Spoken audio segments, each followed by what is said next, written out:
YouTube. It's Paul coming at you. Toronto Sports Card Expo Day 2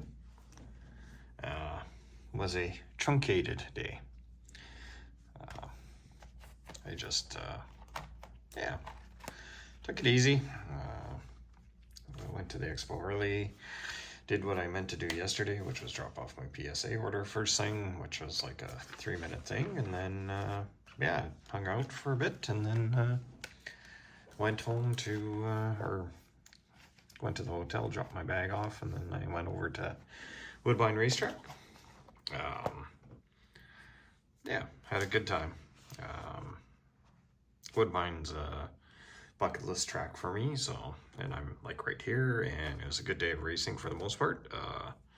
Was an incident in the 8th race, and they decided to cancel the last 2 races, so bit of a downside on that, but otherwise, people watching, I enjoyed it. It's good for the soul. And it was a beautiful day until the wind picked up, and I'm like, holy crap, this is definitely pants weather. But,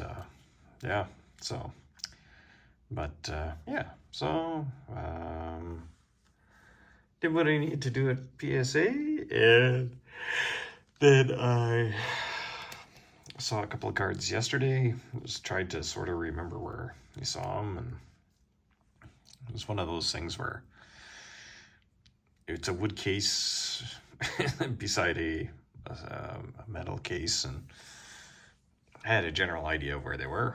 Saw them, and went and picked them up. Actually picked them up from Calvin Collects on Instagram. There's a Brendan Shanahan, Flair, Skybox Metal back then, Lethal Weapon Superpower, Refractor Adjacent Technology, and he also had a Uday Choice Prime Reserve Bill Guerin. What happens if I do this? Oh, there we go. So, little sparkle. Now, Bill Guerin, the player, good guy, like, hell of a player. His post-playing days, he's maybe feels in that not a swell fella. Douchebag, I think, might be the correct term, but as a manager. But I am not here to judge that. But, so, anyways, and then something I forgot to show off yesterday, and it's more because I got it first thing in the morning. It wasn't really from the show, but it was a friend of, I guess, mine, even though I abuse him. Maybe he's got Stockholm Syndrome. But, Eric Sanderson to Orr. How's that? Let's try that. I don't normally mess with Zoom on the fly. But he messaged me a couple weeks ago about some stuff that he had at the store in Boston. And my set is just falling apart. Like, what the hell? I turned off the air conditioning. That has been problematic. It's almost, it's way worse than Carlos's train. But anyways, so he messaged me about some stuff. They're not cards, but they are cool. I'm pretty sure. Should have made notes. Oh well. I want to say they're from the 87-88 season. Edmonton Oilers. Every year at West Edmonton Mall, the world famous West Edmonton Mall, it was the largest mall in the world for a bit. Edmonton's second claim to fame. They had like a team signing. They still do to this day. Near as I can tell, like in the 80s, they'd only do like 10 or 12 players, and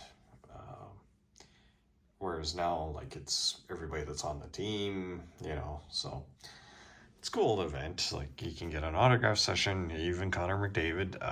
That is a zoo. People find out where he's going to be and they line up like 10 hours in advance. So, and like with him, you can't get anything signed except the postcard that they give you because of his contract. But yeah, it's a cool thing. Like, gives a kid a chance to meet a hockey player and maybe make him a fan for life. But so he had, I thought there was only 5, but there's like 1, 2, 3, 4, 5, 6, 7. So here we go. Here's a Charlie Huddy postcard, autographed. And yeah, so they're sitting in Boston, and I felt like I needed to liberate them. Even though, they should enjoy a good team that, won a Stanley Cup in their barn. They would have won it twice, but, that 88 series, they had that thing with that game where they had to cancel and play the game in Edmonton, so they won the cup in Edmonton. But so yeah, Charlie Huddy, underrated defenseman. I would put him ahead of Kevin Lowe. Kevin Lowe apparently was a glue guy, whatever the hell that means.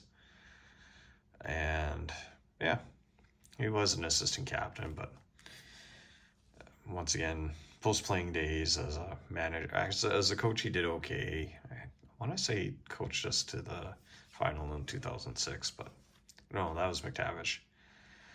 But anyways, so Kevin Lowe did some good stuff, and then he got into management, and then his famous, during the what's called by the Decade of Darkness by the team, fan base, after I think we were going to draft Nail Yakupov, or was another unsuccessful year after drafting Yakupov at end of the year when we're out of the playoffs again. Media session, he goes on this little rant about knowing about winning, and that's fine, great, we're glad you know how to win, but fix the fucking team. So anyways, but without the mediocrity, we wouldn't have Connor McDavid and Leon Draisaitl. So happy accidents, maybe, I don't know. Jeff Bukabu, he was a fun name to say when you were a kid. Plus, he liked to book-a-boom guys as a defenseman. Steve Smith, famously coughed up the puck against Calgary in Game 7. I might have shot the puck into his net. I'm a little tired here. Yeah, no, that's what he did. He shot the puck in the net. An own goal. Calgary goes on to the Stanley Cup final because Calgary was actually a powerhouse. They had some better regular seasons than the Oilers did in the 80s, and people forget that. But Edmonton would just run into them in the playoffs and usually destroy them, except for that one year. So that's 86. 87 comes around. Oilers win the cup against Philadelphia. Gretzky takes the cup, post game ceremony, does a quick lap, and then he gives it to Steve Smith, which was a classy move because, reasons. So good times. And there's Norman Lacombe. He's a good role player. That's all I can say. I remember him as a role player. And then Craig Simpson came over from Pittsburgh, and he completed Messier and Anderson as a line. Like they were a very good line on their own. So now he's a broadcaster, and actually I don't mind listening to his commentary. So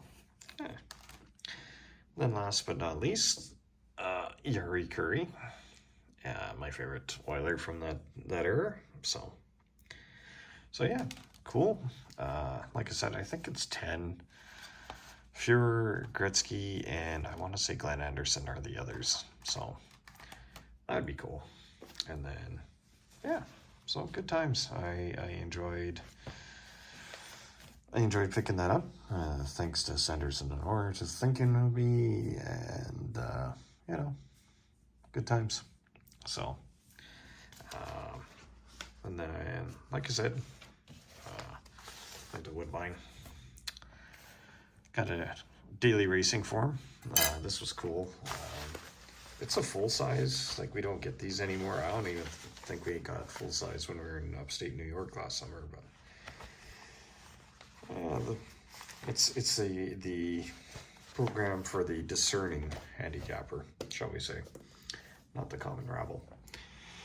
Well, there you have it. As Ed Wesker Griff would say, good amongst it, y'all. Come on, 10! 310, 310, 310!